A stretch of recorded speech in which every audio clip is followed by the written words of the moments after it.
प्यारे दोस्तों, आप लोगों का फिर सरोज एकेडमी में स्वागत है। जो कि आप लोगों को पता है कि मैं डेली करंट अफेयर्स लेकर आता हूं। जैसा कि हम बता दें कि यह करंट अफेयर्स सभी एग्जाम में पूछा जाता है, ऐसे क्वेश्चन और ऐसे आंसर जो कि बहुत ही इंपॉर्टेंट है सभी एग्जाम के लिए।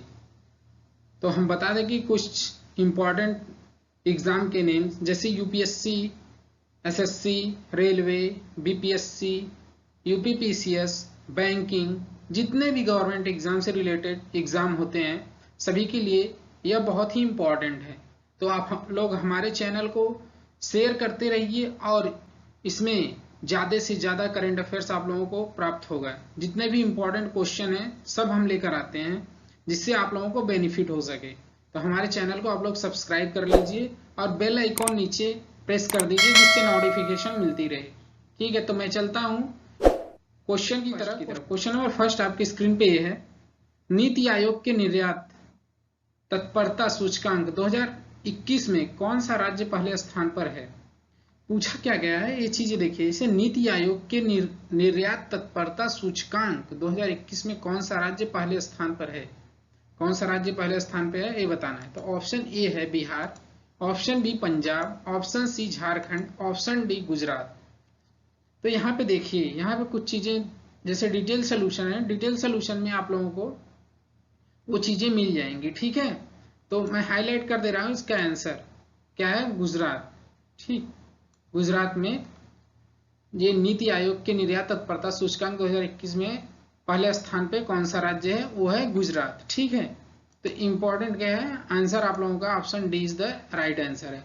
और इसमें कुछ चीजें हैं, जैसे इस सूचकांक में पहले 5 राज्यों में तमिलनाडु और हरियाणा भी शामिल है। ठीक, ये चीजें भी इंपॉर्टेंट है, आप लोग देखते रहिएगा, पढ़ते रहिए।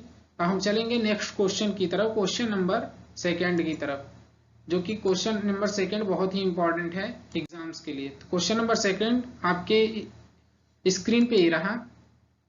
पर्यावरण मंत्रालय ने प्रत्येक साल 5 अक्टूबर को निम्न में से किस दिवस के रूप में मनाए जाने की घोषणा की है।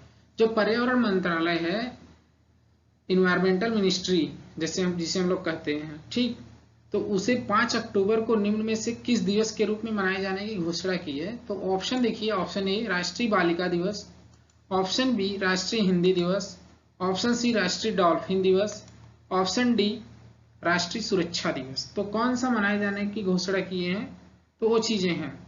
तो यहाँ पे देखिए कुछ चीजें जैसे हैं, केंद्रीय पर्यावरण मंत्रालय 5 अक्टूबर को राष्ट्रीय डॉल्फिन दिवस, नेशनल डॉल्फिन डे के रूप में नामित किया है। क्या, नेशनल डॉल्फिन डे।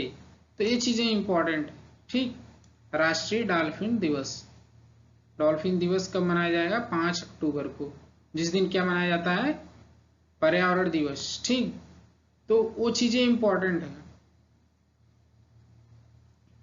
तो यहाँ पे क्या है, यह मतलब पर्यावरण मंत्रालय ने ऐसी घोषणा की है कि 5 अक्टूबर को क्या मनाया जाएगा, राष्ट्रीय डॉल्फिन दिवस।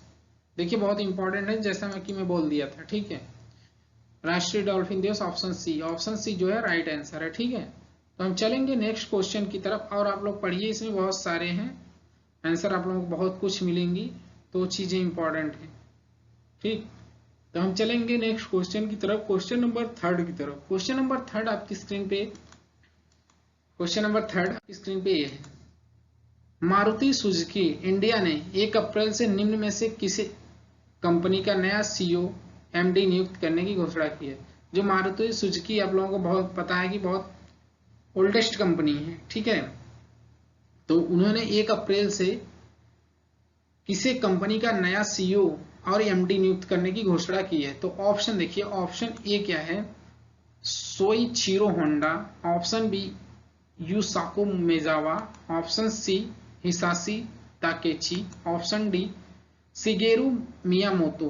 ठीक, तो इसमें आंसर कौन सा बनेगा, मतलब इसके सीईओ और एमडी क्या पूछा गया है, 1 अप्रैल से निम्न में से किससे कंपनी का नया सीईओ और एमडी नियुक्त करने की घोषणा की गई है मारुति सुजुकी के द्वारा। मारुति सुजुकी जो इंडिया है उसमें किसे सीईओ और एमडी नियुक्त करने की घोषणा की है।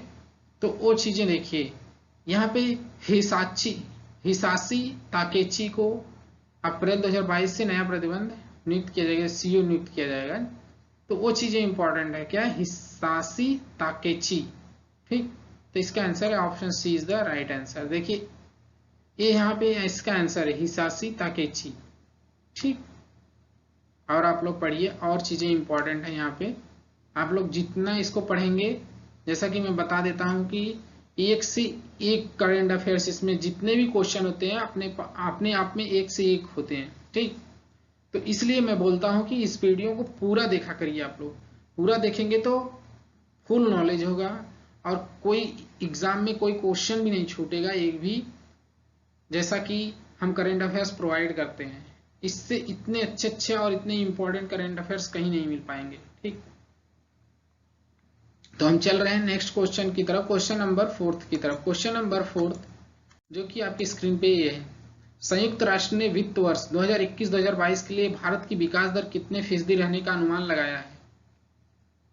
तो ऑप्शन ए है 5.6%, ऑप्शन बी है 4.6%, ऑप्शन सी है 3.6%, ऑप्शन डी है 6.9%। ठीक, तो ये चीजें कितना अनुमान लगाया गया है वो चीजें यहाँ पे है। ठीक है, संयुक्त राष्ट्र ने 2021-2022 के लिए भारत की विकास दर कितने फीसदी रहने का अनुमान लगाया था, वो चीजें यहाँ पे है। तो वृद्धि दर के अनुमान को 6.7% से घटाकर 4.6% कर दिया है। कितना? 4.6%। ठीक, आंसर मिल गया, option B is the right answer. तो मतलब कितना 4.6% कर दिया गया है, अनुमान कितना लगाया गया था?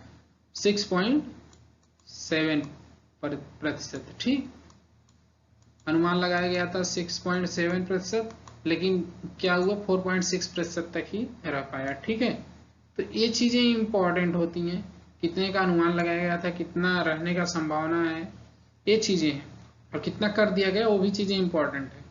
तो आप लोग ऐसे करंट अफेयर्स देखिए, मैं इतना इंपॉर्टेंट करंट अफेयर्स लेकर आता हूँ, अगर आप लोग पूरा वीडियो नहीं देखेंगे तो फुल नॉलेज नहीं होगा आप लोगों को, उसमें मेरी कोई गलती नहीं, मैं तो आप लोगों के लिए ही करता हूँ। ठीक, तो हम चलेंगे नेक्स्ट क्वेश्चन की तरफ, क्वेश्चन नंबर 5 की तरफ।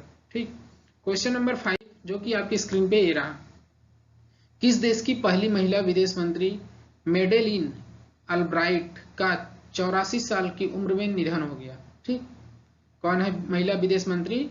मेडेलिन अल्ब्राइट, जिनका एज क्या था? 84 ईयर्स, उनका निधन हो गया। ठीक, तो ऑप्शन ए है जापान, ऑप्शन बी चीन, option C America, option D रूस।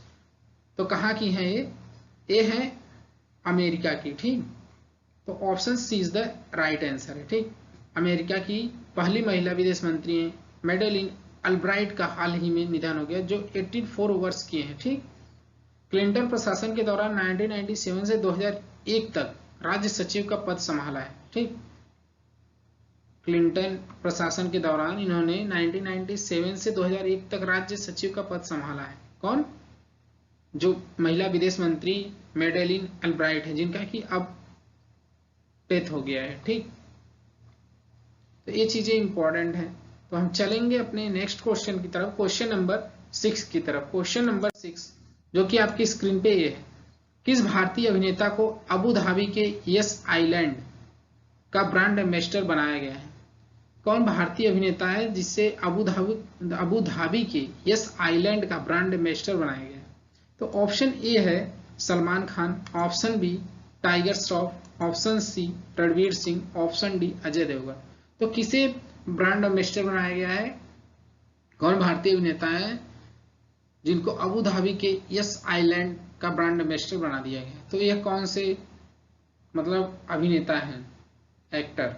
ठीक, तो ये है रणवीर सिंह, इन्हें क्या बनाया गया है? Brand ambassador. कहाँ के? अबू धाबी के यस आइलैंड का। ठीक, ये चीजें इंपॉर्टेंट है। देखिए कितना इंपॉर्टेंट, ऐसे करंट अफेयर्स कहीं नहीं मिलेंगे जो मैं बता देता हूँ, और इसमें डिटेल सोल्यूशन में आप लोग देखेंगे तो डिटेल सोल्यूशन में एक एक पॉइंट इंपॉर्टेंट होता है। ठीक, तो हम चलेंगे नेक्स्ट क्वेश्चन की तरफ, क्वेश्चन नंबर 7 की तरफ।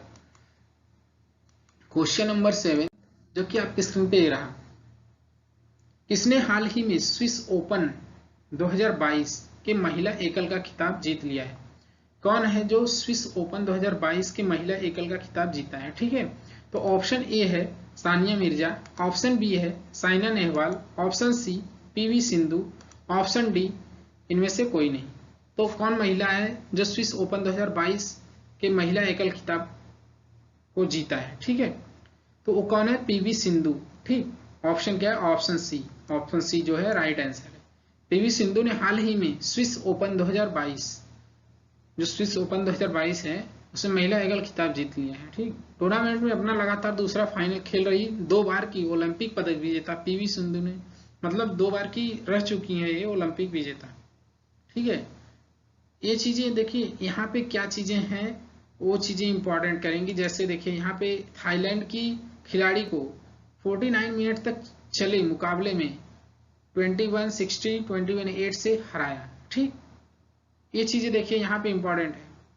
ये कितने मिनट तक चला था खेल? 49 मिनट तक। और कितने इनका वो था, उससे हराया 21-60 और 21-8 से।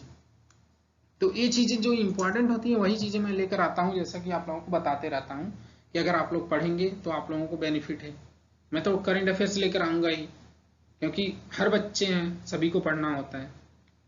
तो हम चलेंगे नेक्स्ट क्वेश्चन की तरफ, क्वेश्चन नंबर 8 की तरफ। क्वेश्चन नंबर 8 तो आपकी स्क्रीन पे ही रहा। ठीक, किसने 28 मार्च 2022 को लगातार दूसरी बार गोवा के मुख्यमंत्री पद की शपथ ली है? ठीक, option A Ravi Naik, option B Subhash Shirodkar, option C Nilesh Cabral, option D Pramod Sawant.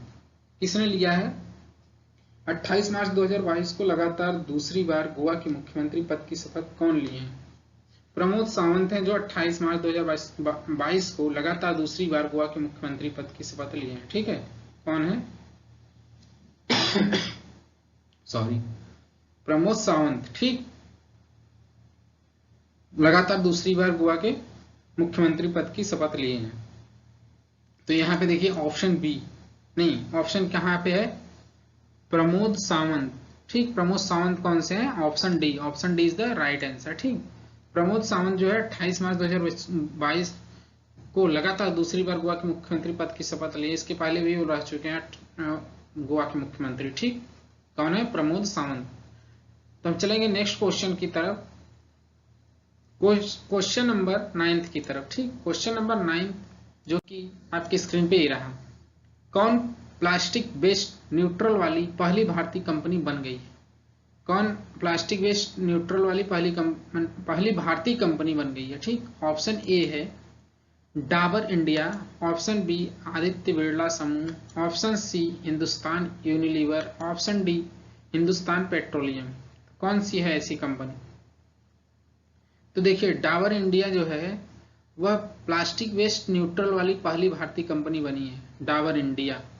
ठीक, तो ये चीजें देखिए इंपॉर्टेंट है। तो option A is the right answer. देखिए डिटेल सोल्यूशन पढ़ेंगे तो उसमें कुछ डिटेल सोल्यूशन में बता देता हूँ। जैसे यहाँ इस वित्त वर्ष 2021-2022 के दौरान लगभग 27,000 metric ton post consumer plastic कचरे का संग्रह, प्रसंस्करण और पुनर्चक्रण करके ऐसा किया गया है। ठीक, तो इसमें बहुत इंपॉर्टेंट है, अगर आप लोग पढ़ेंगे तो आप लोगों को हर चीजें इंपॉर्टेंट ही मिलेंगी। जितने डिटेल सोल्यूशन है आप लोग खुद देख सकते हैं कितने इंपॉर्टेंट यहाँ पे कंटेंट मैं लेकर आता हूँ, और बेस्ट से बेस्ट आप ही लोगों के लिए। ठीक है, तो हम चलते हैं नेक्स्ट क्वेश्चन की तरफ, क्वेश्चन नंबर 10 की तरफ। क्वेश्चन नंबर 10 जो कि आपकी स्क्रीन पे ये रहा। क्वेश्चन नंबर 10 क्या कहता है वो देखिए। महाराष्ट्र सरकार ने कैंसर की रोकथाम के लिए किस योजना की शुरुआत की है? महाराष्ट्र सरकार जो है कैंसर की रोकथाम के लिए कौन सी योजना का शुरुआत किए हैं, तो वो चीजें बतानी है यहाँ पे। देखिए ऑप्शन ए क्या है? Himmat express, option B hope express, option C mail express, option D Naman express. ठीक, तो महाराष्ट्र सरकार ने कैंसर की रोकथाम के लिए कौन सी योजना शुरू की है? तो देखिए यहाँ के स्वास्थ्य मंत्री कौन है? राजेश टोपे ने घोषणा की राज्य में कैंसर की रोकथाम के लिए होप एक्सप्रेस, मतलब इन्होंने एक योजना की शुरुआत की है जिसका नाम है होप एक्सप्रेस। ठीक है, इसका नाम क्या है? होप एक्सप्रेस की शुरुआत की है। कौन है यहाँ के स्वास्थ्य मंत्री? राजेश टोपे जो की जाएगी। ठीक है, तो यहाँ पे देखिए आंसर क्या है? होप एक्सप्रेस, ऑप्शन बी जो है राइट आंसर है। तो ये चीजें देखिए, यहाँ पे बहुत सारी चीजें इंपॉर्टेंट होती है, जैसा कि मैं आप लोगों को बताता हूँ। अगर आप लोग देखेंगे पढ़ेंगे तो आप लोग खुद समझ में आएंगी क्या चीजें इंपॉर्टेंट है। ठीक, तो आप लोग देखते रहिए। जो ये तो आज का लास्ट क्वेश्चन था। डेली में 10 करेंट अफेयर्स लेकर आता हूँ जो कि बहुत ही इंपॉर्टेंट है आप लोगों के एग्जाम के लिए, बहुत ही ज्यादा इंपॉर्टेंट है। तो इसीलिए मैं बोलता हूँ कि हमारे चैनल को आप लोग जितना से ज्यादा शेयर, जितने लोगों तक हो सके उतने लोगों तक शेयर करिए। और जब सब लोग देखेंगे तो सभी को एक तरह से नॉलेज होगा, और इसमें डिटेल सोल्यूशन पढ़ेंगे तो आप लोगों को यूपीएससी लेवल तक काम देगा, जैसा कि मैं बताता हूँ। ठीक है, तो थैंक यू आज के लिए। नेक्स्ट डे मिलते हैं नेक्स्ट करंट अफेयर्स के साथ।